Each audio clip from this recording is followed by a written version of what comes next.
विद्यार्थी मित्रों, आज धोरण 10 सामाजिक विज्ञान अंदर बाळको आपणे एक नवा ज विषय तरीके बाळको आपणे अभ्यास करवानो छे। ए विषय एटले अर्थशास्त्र। बाळको आज कई विषय छे बाळको ए समग्र विषय बाळको नाणां संलग्न छे, याद राखवानुं बाळको। बाळको अर्थशास्त्र विषय बाळको छे ए नाणां साथे बाळको संलग्न विषय तरीके बाळको एने गणवामां आवे छे। जे नाणांनो अभ्यास करे छे बाळको एने आपणे अर्थशास्त्र तरीके आपणे ओळखीए छीए। बाळको वस्तु बजारमां खरीदवा जईए छीए बाळको आपणे त्यारे ए वस्तुनी किंमत केटली छे, केटली एनी मांग छे, केटली एनी किंमत नक्की करवामां आवेली छे। बाळको आ बधी वस्तु बाळको छे ए अर्थशास्त्रमां भणवामां आवे छे। पुरवठो केटलो छे, मांग केटली छे, जथ्थो केटलो छे, उत्पादन केटलुं छे। बाळको आवा कांईक विषय साथे बाळको आपणे अर्थशास्त्रनो अभ्यास आपणे करवो छे। बाळको आपणे तेनी अंदर चेप्टर नंबर 17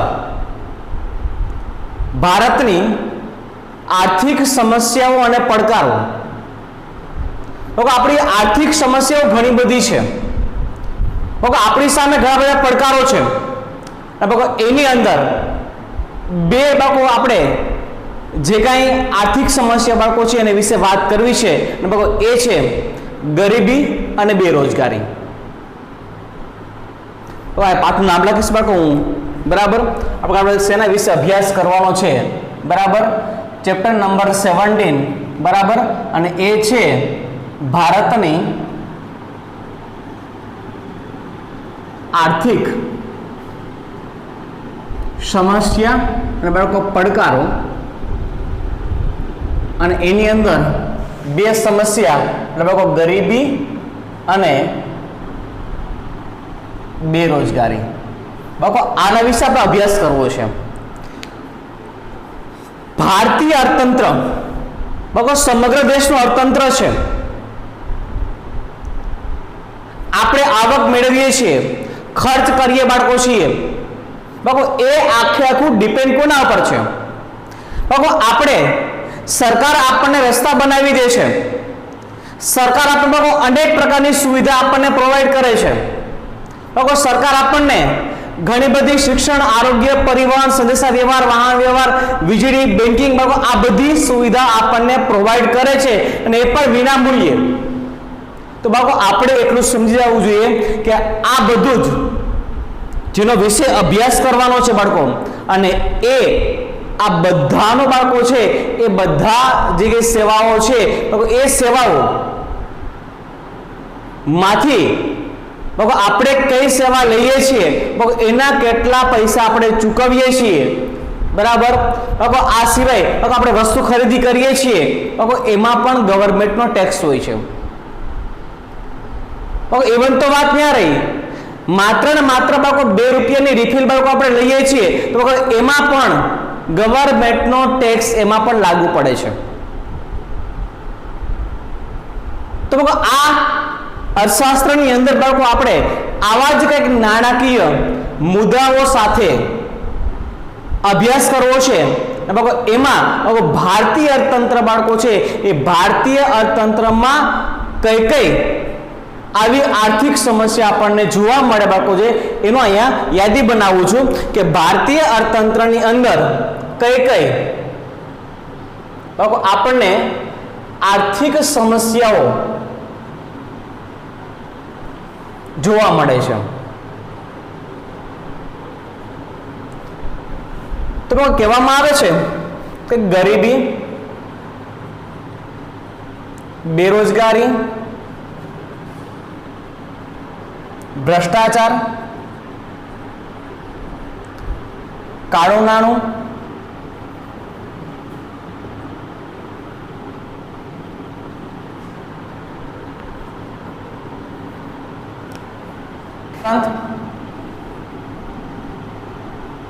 वस्ती वधारो,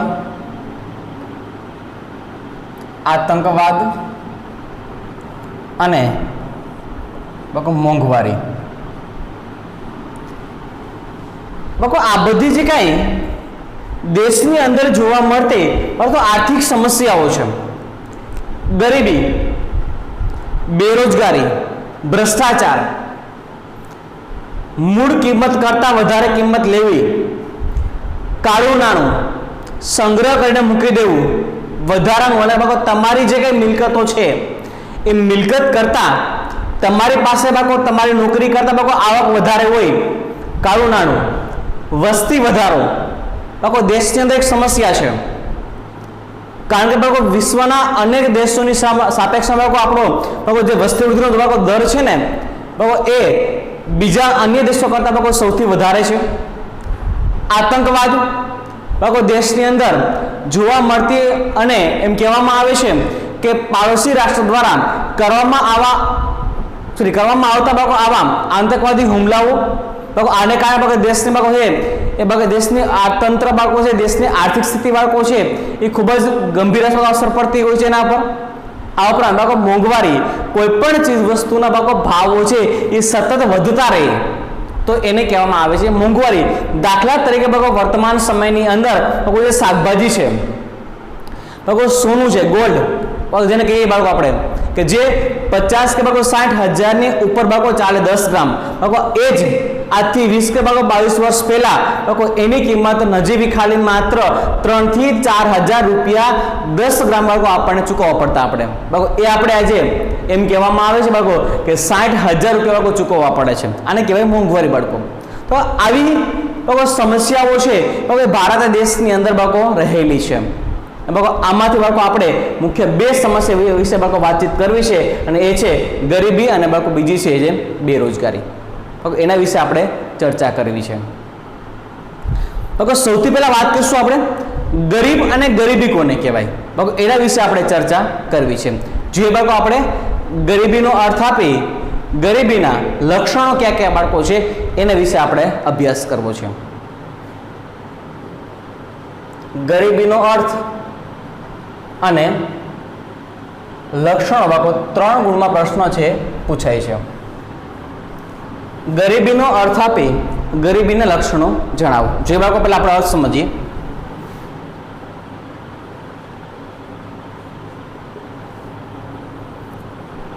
જીવનની મૂળભૂત અને પાયાની જરૂરિયાતો જેવી કે અનાજ, કપડાં, રહેઠાણ, શિક્ષણ, આરોગ્ય જેવી સુવિધાઓ જો ન્યૂનતમ માત્રામાં પણ ભોગવી શકતા ન હોય તો તેને ગરીબ કહે છે. બાકો હવે જોઈએ બાકો ગરીબી કોને કહેવાય તો કે આવી સામૂહિક સ્થિતિને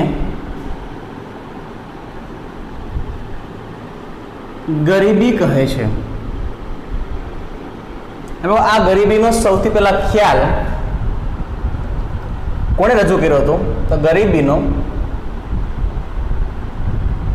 સૌથી પહેલો ખ્યાલ WHO ના નિયામક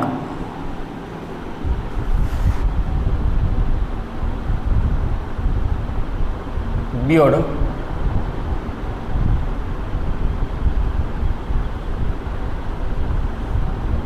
ઓરે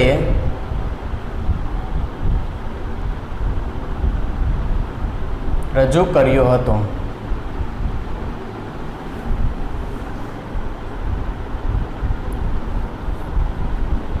ગરીબીના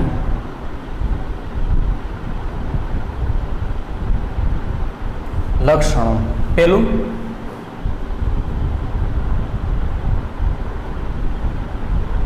જેને 2 ટકનું ભોજન ન મળતું હોય, જેને ગંદા વસવાટ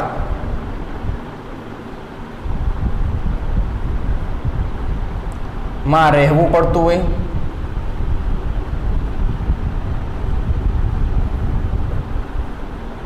જેની આવક નક્કી કરેલી આવક કરતાં ઓછી હોય, જેઓ નિરક્ષર હોય,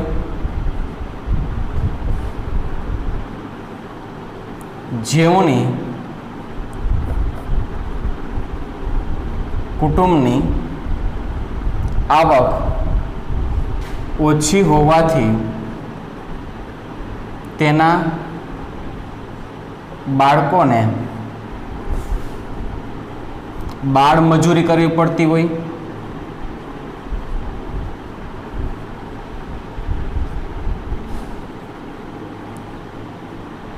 જેનું સરેરાશ આયુષ્ય અન્ય કરતાં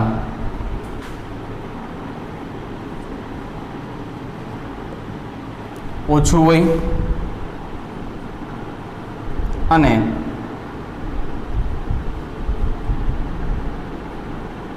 તેમાં કુપોષણને કારણે બાળ મૃત્યુ દરનું પ્રમાણ ઊંચું હોય,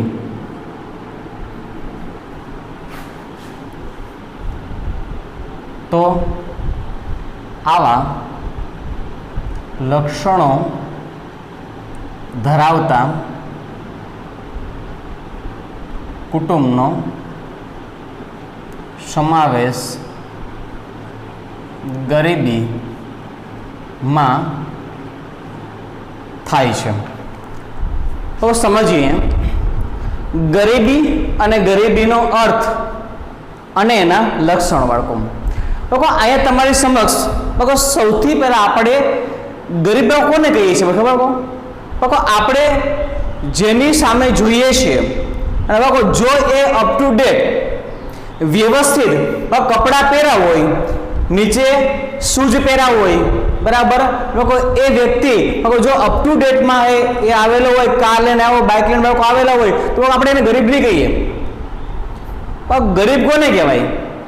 તો કે જેમના કપડાઓ બાળકો છે, એનું વસવાટ બાળકો છે, એની આવક છે, એ બધી ન્યૂનતમ હોય, અથવા કહેવામાં આવે છે કે એને જે મૂળભૂત અને પાયાની જરૂરિયાત બાળકો છે, એ મૂળભૂત અને પાયાની જરૂરિયાત બાળકો છે એ ન્યૂનતમ માત્રામાં, જો સમજીએ આપણા અર્થમાં, એટલે તમને વધારે પડતું એ સહેલાઈથી તમને સમજી શકાશે. આપણે જોઈએ બાળકો, આપણે જીવનની મૂળભૂત અને પાયાની,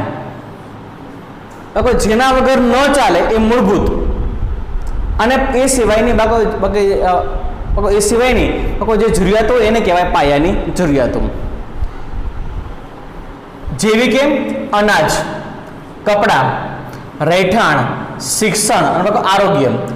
આ બધી સુવિધા વગર, એટલે કે સુવિધાઓ જો ન્યૂનતમ માત્રામાં, ન્યૂનતમ એટલે ઓછામાં ઓછી માત્રા, ઓછામાં ઓછી માત્રામાં પણ ભોગવી શકતા નથી, ભોગવી શકાય એટલી પણ એની પાસે આવક છે નહીં. ઓછામાં ઓછી જરૂરિયાતો આજે આપણે સામાન્ય ઘરમાં લઈએ બાળકો, આપણે તો દરરોજનું બાળકો કહેવામાં આવે છે બાળકો કે આપણે દરરોજ વ્યક્તિ બાળકો છે એ આપણા ઘરની અંદર એ 500 1 કિલો શાકભાજી જોતા બાળકો હોય છે. બાળકો 1 કિલો શાકભાજી એ આપણે લઈએ છીએ તો ગરીબ વ્યક્તિ બાળકો છે એને 1 કિલો શાકભાજી નહીં, પરંતુ બાળકો એમ કહેવામાં આવે છે બાળકો કે એમને બાળકો 200 ગ્રામ કે 100 ગ્રામ બાળકો શાકભાજી લેવું હોય તો એટલી પણ આવક એની પાસે નથી. એનો મિનિંગ બાળકો એવો થયો કે બાળકો ઓછામાં ઓછી માત્રામાં પણ બાળકો ભોગવી શકતા ન હોય તો તેવા વ્યક્તિને ગરીબ કહેવાય. શું કહેવાય? ગરીબ. બરાબર. પણ બાળકો આવા ઘણા બધા લોકો ગરીબ ભેગા થાય તો શું કહેશું બાળકો આપણે એને? બાળકો આવા ઘણા બધા ગરીબ ભેગા થાય તો બાળકો કહેવાય એને ગરીબી. આવી સામૂહિક સ્થિતિને ગરીબી કહેવામાં આવે છે. બાળકો આનો સૌથી પહેલો ખ્યાલ કોને આવ્યો હતો? કોને રજૂ કર્યું? બાળકો ગરીબીનો સૌથી પહેલો ખ્યાલ બ્યોર્ડ ઓરે. એ બ્યોર્ડ ઓરે કોણ હતા? WHO વર્લ્ડ હેલ્થ ઓર્ગેનાઇઝેશન ના નિયામક હતા પોતે. એનો સૌથી પહેલો એનો ખ્યાલ છે એ આવેલો હતો. જોઈએ લક્ષણો બાળકો આપણે કે આ ગરીબ એ ગરીબી ધરાવતા લોકો કેવા લક્ષણો છે ધરાવે છે. એક પેલું, જે કુટુંબ કે જે વ્યક્તિને બાળકો 2 ટક એટલે 2 ટાઈમ નું ભોજન પણ ન મળતું હોય, જેને ગંદા વસવાટમાં રહેવું પડતું હોય, એટલે એની પાસે ઘર નથી, જેને કહેવાય ગંદા વસવાટમાં રહેવું પડતું હોય, જેની આવક બાળકો નક્કી કરેલી આવક કરતા કેવી હોય બાળકો? તો કે ઓછી હોય. બાળકો દેશની માથાદીઠ આવક છે બાળકો જે નક્કી કરેલી બાળકો કહી શકાય, બાળકો નક્કી ન કહી શકાય બાળકો, જે બાળકો ઉત્પાદન થાય એ પ્રમાણે બાળકો કહી શકાય આપણે. પણ બાળકો અહીંયા ગવર્મેન્ટે બાળકો એક આવક નક્કી કરેલી છે કે એટલીથી ઓછી આવક ધરાવતા જે લોકો બાળકો છે, કુટુંબો છે, એનો સમાવેશ એમાં થાય તો ગરીબીમાં કરવામાં આવે છે. તો બાળકો એ નક્કી કરેલી આવક કરતાં પણ આવક કેવી છે બાળકો? ઓછી છે. જેઓ નિરક્ષર છે, અભણ છે, એટલા માટે શું કહે છે બાળકો કે અભણ હોવાને કારણે બાળકો એ બાળકો જે પણ રોજગારી મેળવી શકવા જોઈએ એ મેળવી શકતા નથી. શું કામ? અભણ છે એટલા માટે. જેઓને કુટુંબની આવક ઓછી હોવાથી બાળકો એના બાળકોને શું કરવું પડે? બાળમજૂરી કરવી પડે. બાળકો કુટુંબનું ભરણ પોષણ કરવું હોય તો ફરજિયાત પણ બાળકો એ કહેવામાં આવે છે કે બાળકો એમણે બાળ મજૂરી કરવી પડે. બાળકો નાના 10 થી 12 કે 15 વર્ષના બાળકોને પણ બાળકો જો કુટુંબમાં પોતાનું ઘર ચલાવવું હોય તો ખાલી માત્ર ને માત્ર એના પિતાની આવક એટલી બધી ઓછી છે કે જેને કારણે બાળકો એમને ઘર ચાલી શકે એમ નથી, તો ફરજિયાત પણ એના બાળકોને શું કરવું પડે? બાળ મજૂરી કરવી પડે છે. એટલે કહી શકાય કે એવા બાળકોને બાળ મજૂરી કરવી પડે છે. જેનું સરેરાશ આયુષ્ય અન્ય કરતા બાળકો ઓછું છે. બાળકો ભારત દેશની અંદર બાળકો એમ કહેવામાં આવે છે કે બાળકો સરેરાશ આયુષ્ય બાળકો લઈએ તો 62 થી બાળકો 64 વર્ષની બાળકો આસપાસ આપણને બાળકો સરેરાશ આયુષ્ય બાળકો થઈ ગયું છે બાળકો ભારતના લોકોનું. તો કહેવાનો મિનિંગ એવો છે કે એનું આયુષ્ય બાળકો આના કરતાં પણ ઓછું છે. એટલે શું કીધું કે સરેરાશ આયુષ્ય જે નક્કી બાળકો છે એના કરતાં બાળકો એનું આયુષ્ય કેવું છે કે એના કરતાં પણ નીચું છે. એટલે એનું સરેરાશ આયુષ્ય અન્ય કરતાં પણ ઓછું હોય. અને તેમાં કુપોષણને કારણે બાળકો બાળ મૃત્યુદરનું પ્રમાણ સૌથી વધારે હોય છે. બાળકો શું? કુપોષણ એટલે શું? બાળકો તમારી સમક્ષ એક શબ્દ એવો છે કુપોષણનો. બાળકો ભારત દેશની અંદર વર્તમાન સમયની અંદર એમ કહેવામાં આવે છે બાળકો લગભગ કે કુપોષણનું પ્રમાણ બાળકો એ પણ બાળકો સૌથી વધારે. શું કામ? બાળકો બેરોજગારી નથી, રોજગારી નહીં મળે બેરોજગાર બનશે. બેરોજગાર બનશે બાળકો એમ કહેવામાં આવે છે કે આને કારણે ગરીબી વધશે. શું કામ? બાળકો આવક છે એ આવક જ નહીં હોય તો ગરીબી વધશે. ગરીબી વધશે તો કુપોષણનું બાળકો પ્રમાણ પણ વધશે. શું કામ? ગરીબી વધવાને કારણે માતા પિતાને બાળકો આવક એટલી બધી નથી એ પોતાના બાળકને પૂરતા પ્રમાણમાં પોષણયુક્ત આહાર આપી શકે બાળકો. એટલે ખબર બાળકો છે આપણને કે ગરીબી વધી, રોજગારી છે ઘટી, બેરોજગારી વધી, એટલે બાળકો કહેવાનો મિનિંગ એવો થયો કે ગરીબી છે એ ગરીબી વધવાને કારણે બાળકો કુપોષણનું પ્રમાણ સૌથી વધારે છે. 1 થી 5 વર્ષના બાળકો, એટલે 0 થી 5 વર્ષના બાળકોમાં બાળકો બાળ મૃત્યુદરનું પ્રમાણ બાળકો સૌથી વધારે હોય, અને કોઈ કારણ બાળકો હોય, રીઝન હોય, તો એ રીઝન એટલે કુપોષણનું પ્રમાણ. બાળકો એમ કહેવામાં આવે છે બાળકો વિશ્વની અંદર WHO અને યુનિસેફ એમણે સર્વે કરાવ્યો કે વિશ્વની અંદર બાળકો સૌથી વધારે કુપોષણ ધરાવતા બાળકોનું પ્રમાણ કયા દેશમાં સૌથી વધારે છે? તો બાળકો ભારત દેશ બાળકો બીજા ક્રમે હતો એ સમય દરમિયાન. અને બાળકો ત્યાર પછી આજે આંગણવાડી કેન્દ્રોમાંથી માંડીને બાળકો કે જ્યારે માતાના ગર્ભની અંદર બાળકો જ્યારે બાળકનો જન્મ થતો હોય, બાળકો એ સમય દરમિયાન બાળકનો વિકાસ થતો હોય, એ સમય દરમિયાન જ એમ કહેવામાં આવે છે બાળકો કે માતાને બાળકો પૂરતા પ્રમાણમાં આહાર મળે, જેથી કરી બાળકો અને બાળકો યુનિસેફ અને બાળકો WHO અને બાળકો ભારત સરકારના પ્રયત્નોથી બાળકો આજે એમને અમુક ફૂડ વિતરણ કરવામાં આવે છે, જેને કારણે બાળકો માતાના ગર્ભની અંદર બાળકો જે બાળક છે એ વિકાસ પામે છે બાળકો, એ હંમેશા એકદમ બાળકો જન્મ લેશે બાળકો ત્યાર પછી બાળકો એ કુપોષણનો ભોગ છે એ નહીં બને. એટલે માતાના ગર્ભની અંદર બાળકો જે બાળક છે એ વિકાસ પામે છે બાળકો એને જે કંઈ જરૂરિયાત છે બરાબર, એ ગરીબીને કારણે બાળકો ઘણી વાર એવું બનતું હોય કે ગરીબીને કારણે લોકો બજારમાંથી ખરીદી શકતા ન હોય, તો આવા સંજોગોની અંદર સરકાર દ્વારા કોઈ સારામાં સારું ફૂડ પેકેટ તૈયાર કરી અને એને વિતરણ કરવામાં આવે છે, જેને કારણે ભારત દેશની અંદર આવી રીતે કુપોષણનું પ્રમાણ છે એ પ્રમાણ ઘટાડવા માટે આપણે પ્રયત્ન કરી રહ્યા છીએ અને આવા પ્રયત્ન આપણે કરીએ છીએ. તો કહેવામાં આવે છે કે જે ગરીબી હોય તો એ ગરીબી હોય જેમાં તેમાં કુપોષણને કારણે બાળ મૃત્યુદરનું પ્રમાણ સૌથી વધારે આપણને જોવા મળે છે. તો આ વાતથી ગરીબીના લક્ષણો વિશે, 2 ટકનું ભોજન બરાબર, ગંદા વસવાટ બરાબર, નક્કી કરેલી આવક કરતાં ઓછી આવક, નિરીક્ષણ, બાળમજૂરી, આ સિવાય સરાસ આયુષ્ય અને કહેવામાં આવે કે કુપોષણ. ખાલી માત્ર મુદ્દા યાદ રાખી લ્યો બરાબર. અહીંયા 2 ટકનું ભોજન, ગંદા વસવાટો, નક્કી કરેલી આવક, નિરીક્ષણ બરાબર, બાળમજૂરી, સરાસ આયુષ્ય અને કુપોષણ. ખાલી મુદ્દા યાદ રાખી લ્યો, અવાજ 5 કે 6 શબ્દ યાદ રાખી લે બાળકો, એટલે ગરીબીના લક્ષણ બાળકો આપણને મોઢે એમને યાદ રહી જાય એવા છે. તો આવાથી દેશની અંદર ગરીબી અને ગરીબીનો અર્થ વિશે અને બાળકો આપણે પેલો પ્રશ્ન જોયો આપણે બરાબર કે ભારત દેશની અંદર ભારતના અર્થતંત્રમાં કઈ કઈ બાળકો છે એ સમસ્યા આપણને જોવા મળે છે. તો આવાથી દેશની અંદર ગરીબીનો અર્થ અને એના લક્ષણો. આજે બાળકો આ લેક્ચરમાં બાળકો અહીંયા સુધી રાખીએ. આવતા લેક્ચર બાળકો આપણે ગરીબીનું માપન, ગરીબી કેવી રીતે મપાય છે બાળકો, એના વિશે આપણે અભ્યાસ કરવો છે. આજે અહીંયા સુધી રાખીએ. અસ્તુ. જય હિન્દ.